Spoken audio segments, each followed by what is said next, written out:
afaan usa man dandeena saw maalif wala walitti qabamu ba dubbatan lama yoo ta'e jiree dhaggeeffataa dhaba maami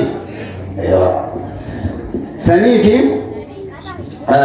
Abdullah ibn Umar haadha isaa osoo ajjii goosisuutti jiruuti maal jedhe yaa Abdullah ibn Umar jedhe yaa lubbu Abdullah ibn Umar haqa haadha kan keetiin hin guute jettee yaaddaayii jedhe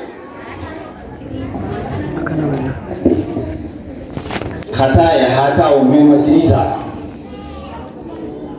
متريزا وري سغنتان سوغا سغنتان دي هاتي جتو والمتري بياتن اغاسو مو ولوچو والبكاتا والمبرمك يادا اكسمان والمبرمك متجو كسمان ساي ولي نسنا بربات خيري سيسين بربات هم تو نجاسن هاباس هم تو نري کے سني متفا كيسني متفا جيبيتن مسكين ما هو جبتني جبنا جلاها جبتني ربي سنين هاجبو خيري سنين هابلو سوالي كلهم مسكين ما جبنا كذي أنا مدين سيرين أن جب لما تقولون أبي كمتن أكاسما نما نورا بتو سلام كم namu tu numajib miskin makan bakat tidar bulan mana rahman bakat tidar bubego nurahakas amin wa dabu bi akadabu rabbina nurahakas amin nama wa imam faida rabbina wa atas amin nama wa qurfa min faida rabbina wa atas amin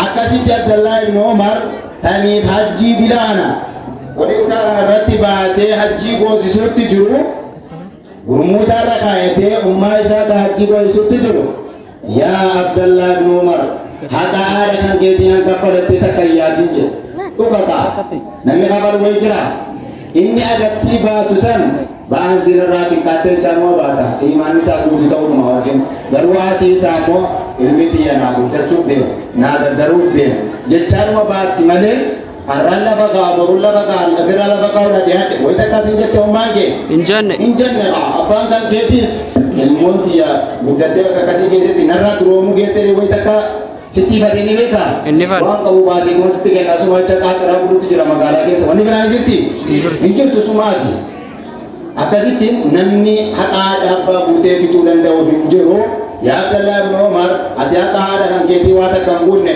garuu immoo maal goote malee tola itti oonte malee jee kanarratti wanni itti isinii ida'u wanni haadha abbaadhaaf dubbanne hiriyaa haadha kan keetiitiif abbaa kan keetii irrattis dalagamuu qabu toltuun haadha kan keetii gochuu qabdu hiriyaa haadha kan keetiifis gochuu seenaan kana wal fakkaatu gaaf kaan Abdallah ibn Umar nama hedduu jaba sunnaa rasuulaa sallallahu alaihi wasallam hordofuu keessatti illee sahabaa beekama gaaf tokko osuma karaa deemutti jiru harree takkaa fi gaala yaabbatee deema aadaa isaa keessatti Abdallah ibn Umar ammas imaamata takka uffatee deema mataa isaatti jabeeffatee hogguu kana gurbaa warra baadiyyaa takka arge karaa irratti gurbaa warra baadiyyaa kana gaafa argee jedhu ifin yaame ati abaluu ilmaa abaluu miti jeen eeyyee jeeni gurbaan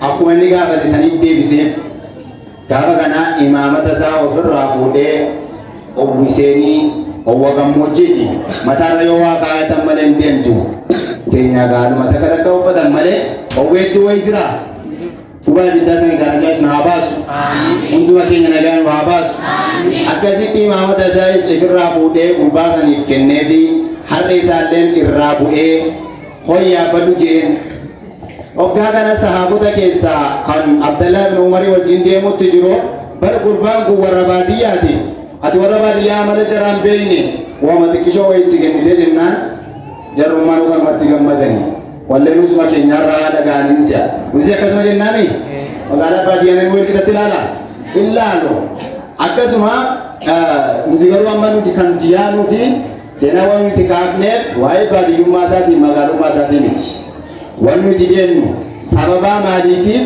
Abdallah ibn Umar imaamata isaas kenneefi harree isaalleen irraa bu'e furadhu waan inni jedhe sababaa maaliitiif kan jedhu san gurbaas warra baadiyyaatti maalirraa dila kana guurteetti kenni ta'uu xiqqishoon kennituu fi jennaan bar gurbaa kanaatiitu ilma saahiba umarii jedha.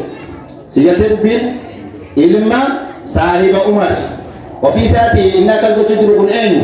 Abdallaa ilma umariini. Dubbiin isaa dhaqxee wal galte abbaa jara lameeniititu waliif saahiba.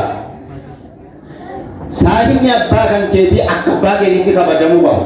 Saahiba abbaa keetiin kabajne taanaan abbaa kan keessa hin kabajne. Saahiba ummaa keetiin kabajne taanaan ummaa kan keessa hin kabajne.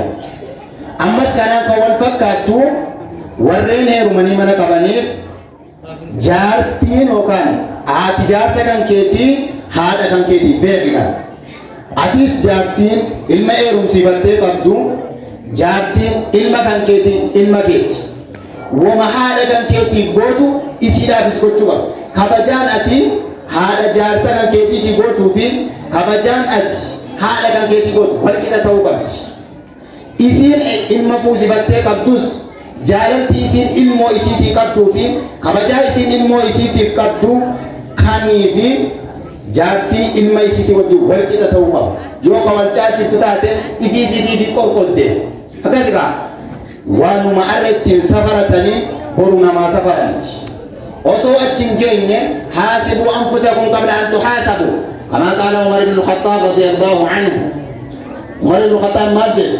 Yaa ilma namaa yaa xiqqaa fi yaa guddaa yaa dhiiraa fi yaa durraa osoo guyyaan qormaataa sun hin geenye amma of qormaataa amma if ilaalaa ammaan keessan jiru. Nama haala kabajuutti jiru moo nama haala xiqqeessuutti jiru? Namanii fi haadha jaarsa xiyyaa kabajuutti jiru moo kabajuutti hin jiru? Diliin deemtee arrabni deemtee mana keessan halaaktee kaatee mana keessan qofaarratti hin dhaabbattu gandaadhaatti. Saniif taniif asiin dura jallannee jirruuf dilii teenya Rabbi nu haa dhiisu. Dilii teenya Rabbi nu haa dhiisu. Ilmi namaa dilii irraan qulqullaa'u nama dilii isaa rahmaan dhiisee Rabbi nu haa taasisu. Yaa Rabbi dilii teenya yaa Rabbi nu dhiisi. Dilii teenya nu dhiisee rahmata isaa Rabbi nuuf haa godhu. Barnoota barachuutti jirtan barnoota barakaa Rabbi isin haa taasisu. Taniif barattanii as qofaatti haftanuu miti. Ifii barattanii dabartanii nama qabraallee qabarsiiftanuu Rabbi isin haa taasisu. Masjiidni kun kan keenyaami keessaniimi. Tanaaf agaasiin duraatti masjiidni kun hedduu qabbanaawee jira. Barnoonni keessatti baratamuun illee amatuma kana eegale na fakkaata. Adda dhaabbachuun qabu haa? Wayii adda dhaabnaa? Irratti akka boqonnaa cufamuu isinitti hin fakkaatiin kun boqonnaa fudhachuun faashinii isaa afaan zamanaawwiitiin jedhan sana lafti isaa akkasumaami akkas ta'u waatuuwwan akkasitti dhiyaatu sun sani malee dhaabbachuu yookaan cufamuu isinitti hin fakkaatiin soommanni ba'ee jennaan asumatti inni asitti baratus inni bakka itti barachuutti jiru bakka barachuutti jirutti deebi'ee barnoota isaa itti ufuu qaba. Amma ni tuttuqxan malee hin baran. Akka itti baratamuyyuu ilaaltan malee hin baran. Barachuun ganaadha. Ilmi namaa aga duniyaarra jirutti beekumsa irraa wayii quufama? Hin quufamu. Aadimman kan keenya kan nuti akka ijootti ilaallachuutti jirru hundi jalaatu barachuu dhumatti jiran. Akka Itoophiyaa keessatti shaamaroota namni caalu ni jira? Hin jiru. Inni iyyuu dila ammaatti barachuutti jira. Garuu akkaataa inni itti baratutu walatti. Tajarraa beekumsi jaraadhaa maali? Ta'anii kitaaba dubbisu kanuma jaraa beekumsi. Teenyammoo maali? Bakka namni barsiisu jirutti deemnee barachuu. Akkasi kaa? Saniif barnoonni kan keenya itti fufa jiraati lubbuu kan keessanitti hima. Warra asiin dura jalaa dabartee sababa barnoonni kun baratamaa jiraachuu isaa dhaga'uu dhabuutii fi shaagalli adda addaa itti heddummachuutiin warri barnoota irraa hirmaataa hin turrellee irratti akka jarri hirmaatan taasisaatii nama waliin baree barsiisee baratee bakka guddaa ga'u cufa keenya Rabbi nu haa taasisu. Xiqqaa keenya Rabbi nu haa guddisu. Guddaa keenya Rabbi nu haa bulchu. Haadha abbaa keenya umurii Rabbi nu haa dheeressu. Rizqii jaraa Rabbi nu haa balleessu. Akkuma jarri hoggaan nuyi xiqqishaadhaan nu mararfataa turanitti Rabbi haa mararfatu. Akkuma jarri nuyi xiqqishaadhaan rahmata nu godhaa turanitti Rabbi rahmata haa godhuuf. Yaa Rabbi rahmata nu godhiif. Yaa Rabbi haadha abbaa keenya rahmata nu godhi. Yoo nuti har'a haadha abbaa keenyaa kadhanne bor ilmaan kan keenya illee yoo godhannee deemnu kadhachuu dandeenya.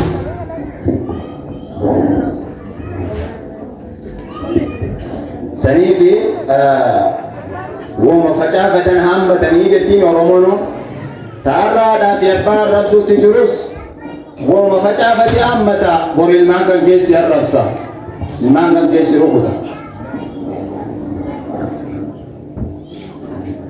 tanii fi haadha abbaa kabajuutti jirus wooma facaafate ammata ilmi namaa boqqolloo facaasee ka'ee dhabe xaafii murachuu ni dhaqa hin dhaquqa tatottuu dalagees boru ilmaan waan keetu asumatti sii qabatti tottuu sii dalageessi kabajjeessi kunuunsitee hoggaatti dulloomtee jirtu taarraantu dalagees akkasuma nama oolmaa bultumni isaa tottuu taate rabbi nu haa taasisu nama haqa hundaayyuu beeku rabbi nu haa taasisu haqa saahiba ofii ka haadha ofii ka saahiba haadha ofii nama beeku rabbi nu haa taasisu sadarkaa keessa rabbi ol haa fuudhu rabbii jecha isin jaalanne rabbi isin haa jaalatu rabbi waliin isin haa deemu daa'imman sassabiyyii babbareedduu kana diinii rabbi nu haa guddisu ilmaan diiniin faayamte rabbi haa taasisu namarran illeen ilmaan diiniin guddatte rabbi haa taasisu aawwan illeen aawwan diiniin baratte rabbi isin haa taasisu akka Khadiijaa Aayishaa Faaximaa warreen sahaabaa sangaa radiyallahu anhu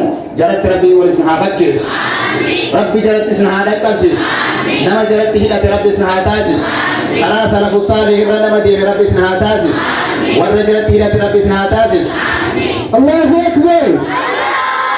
Keessummoonni keenya tokko tokkoon nuufsanaa jiran Allahu Akbar. Allahu Akbar. Allahu Akbar. Ani sitti ni daata takbiraa kee wayii waa balleessa. Balleessumi. Keessummoonni kan keenya bareedan nuuf tanii isin simannee baganuu kabaddaa